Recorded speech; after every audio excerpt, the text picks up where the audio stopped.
And it's like, oh, well, okay. So that's what's going on. I mean, I knew that's what was going on, but it's just nice to hear it, you know? It's nice to get confirmation of what's going on. So, yeah. I think the new generation's getting away from drinking, though, more. You know, like my kids' generation is getting more into smoking weed and things that are way more friendly, if you ask me, than drinking. Drinking sucks. I don't care what anybody says, drinking sucks. It's the lamest one. It's the one with the lamest buzz, you know. It's the one with the biggest repercussions when you fuck up. It's no good. It's no good. Alright, these ones are just going to be black anyway, so I don't have to get too crazy with these. But ever since I quit bartending, I'm in a way better mood. I'm in a way better state of mind. When I bartended, I'd have to drop my kid off and not see him for 2 days because of the nature of the schedule. So, yeah, bartending, don't miss it. We got our little fellas down here. I'm gonna draw them. Give them a little straight edge lines. But yeah, don't let me dissuade you. You know, if you can get into bartending, I would say maybe get in more of a corporate type of bar where you can make the money and you're not looked at as an asshole when you cut people off after 19 drinks, you know. That's what I would recommend. But if you get a hole in the wall kind of regular bar, they're going to expect you to kind of overserve people.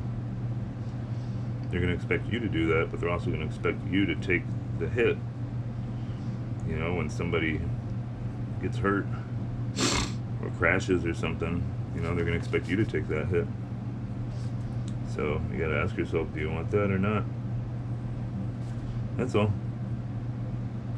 You know, if you can handle that, and you don't care about that whole scenario, then by all means, become a bartender.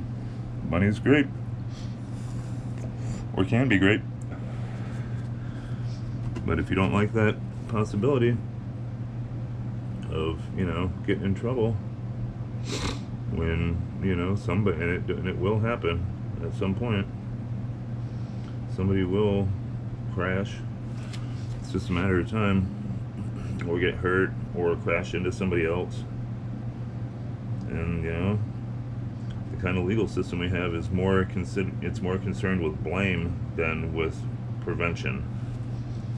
So instead of learning how to prevent stuff like that from happening, they're way more concerned with, you know, finding whoever did it and getting them under the boot of the law, you know. They could care less about anybody that was affected, you know. Because think about it, you know, we got a legal system where if I go and punch this person in the face, I owe the courthouse $500. You know? Isn't that weird? So we'll have these two guys over here doing their thing. But yeah, so at the same time, it was fun though. You know, not everything was a horror story. Some things were fun, sometimes were fun. You know, you meet a lot of people bartending, and so it can be fun. Don't get me wrong, it can be fun. Just, you know, you gotta watch your shit. That's all. And like I said, go find a job at a you know, like an Applebee's or something, where, you know, they're gonna cut you off at your first drink, and you know that, and you're fine with it, and the customer knows that, and they're fine with it. Just you know, don't get your job at the local hole in the wall, you know, because they're gonna expect you to make that money. And to make that money, you gotta serve people more than you should, probably. Alright, so we got our people hiding behind this boulder, or this, not a boulder, but, you know, the wall of, you know, just they're hiding behind that fucking thing. The monster's coming through, and you can see there's like a path right here through these other ones.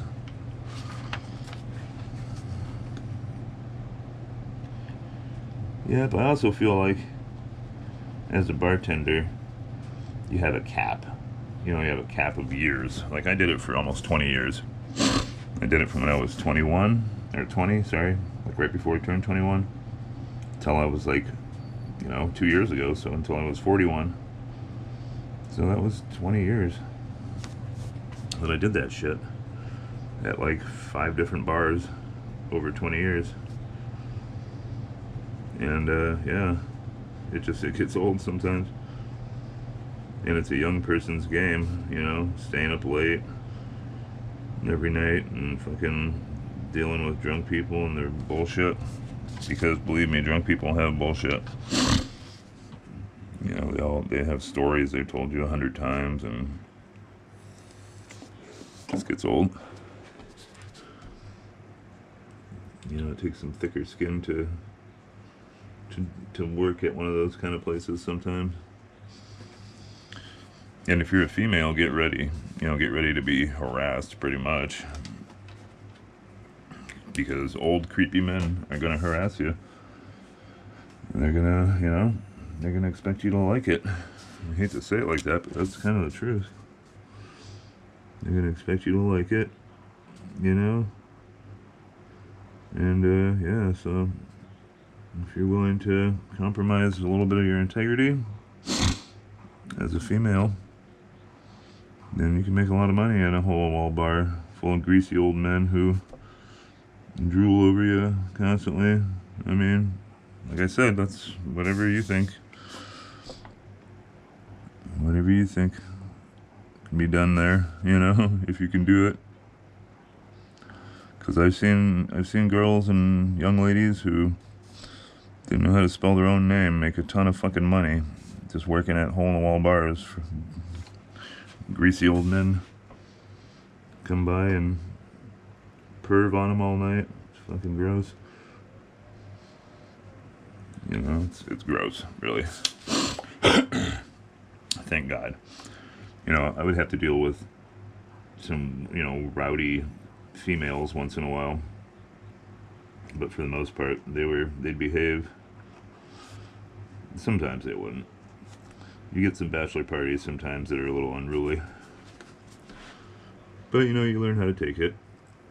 You learn how to just kind of, oh, you ladies are crazy, you know. And if you let them grab your ass a bunch, you can make a lot of money, men. But the greasy old men, I don't know. There's a big difference between a bunch of bachelorettes coming in and perving on you than, you know, a greasy, old, creepy man who only shows up at the bar when you're working and you know what he's there for. You know, so, well, like I said, there's a lot of money to be made, ladies. If you're an attractive, even semi-attractive, if you're a semi-attractive female and you're, you know, out of high school or, you know, getting into college, and you're like, I need a job, well, take my advice. If you got thick enough skin, and don't get me wrong, they're not gonna like grab your ass or something. You know, if they do, they get slapped in the face. But you know, like I said, they're gonna, oh, you look great today, love that shirt, you know, that kind of shit. But like I said, if you're in town to go to college or something, and you only want to work 2 days a week while you're freaking going to school full time, I'm telling you, become a bartender or even a waitress. Waitress is a little tamer. You got to put up with a little bit more, in my opinion. You know, you don't have to put up with anything really, but there's realism to there's a realistic, you know, amount that people are going to put up with. But yeah, so if you're willing to put up with it, ladies, you can make a lot of money. But just be ready. Ready for the perviness to kick in and old creepy old men to drool over you, and I guess it's all depends on how worth it is to you.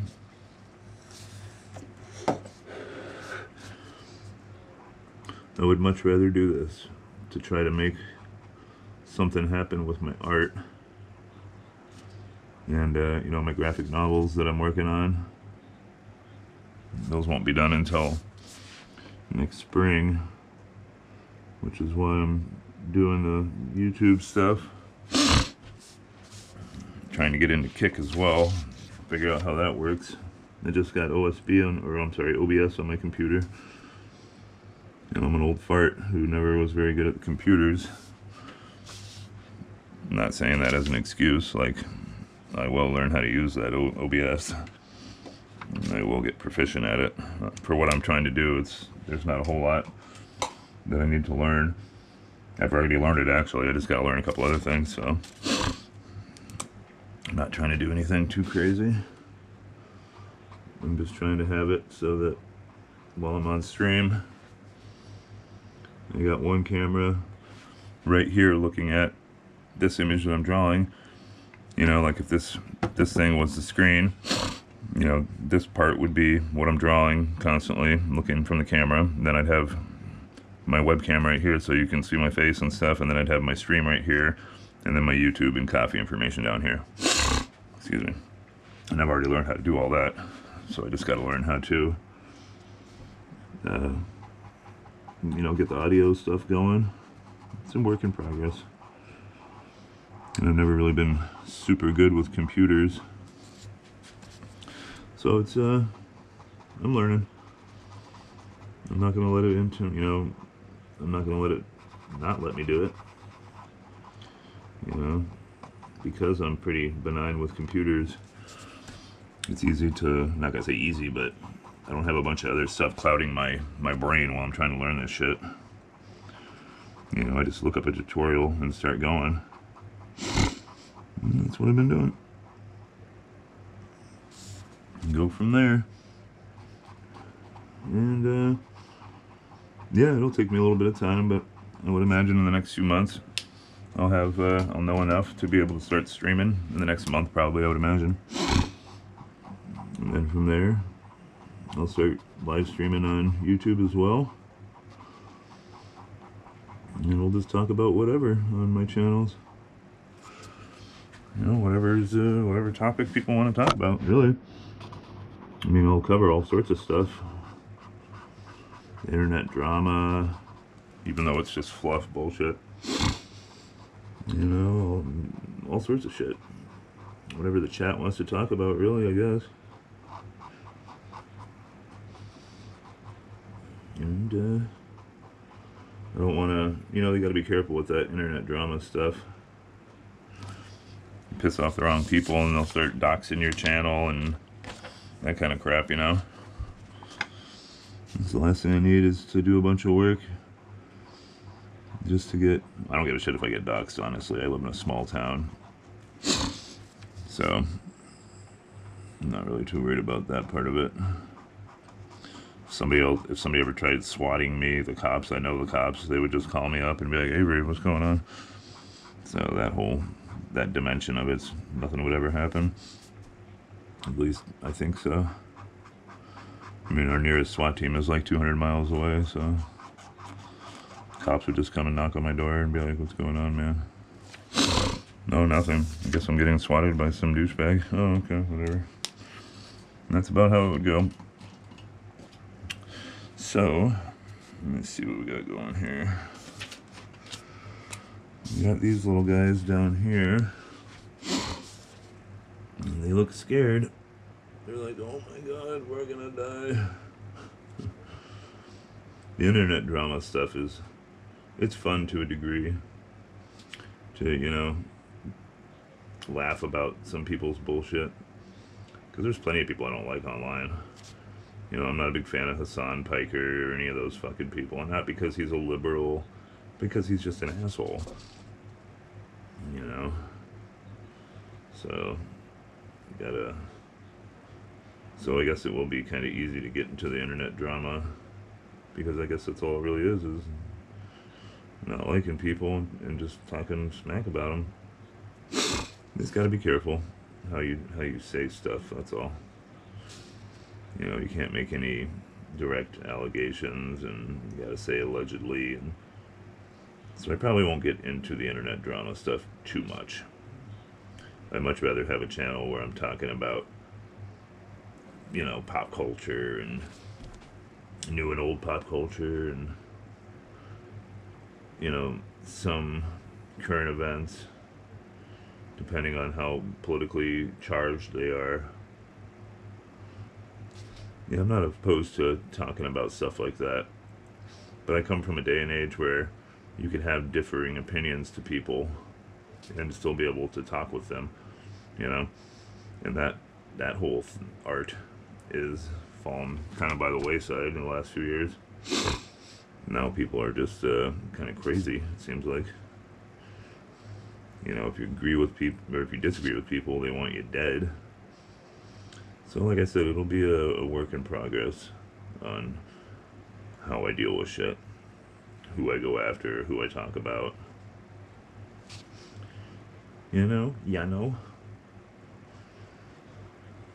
So we'll go from there and see what happens. And who knows, maybe some halfway sized streamer will see my little channel talking shit and decide to call me out and help me out. Probably not. So we got our huge monster chasing these guys. I'm thinking about putting like a guy in here getting chomped up. We shall see. Take a little hit off of this guy. Okay,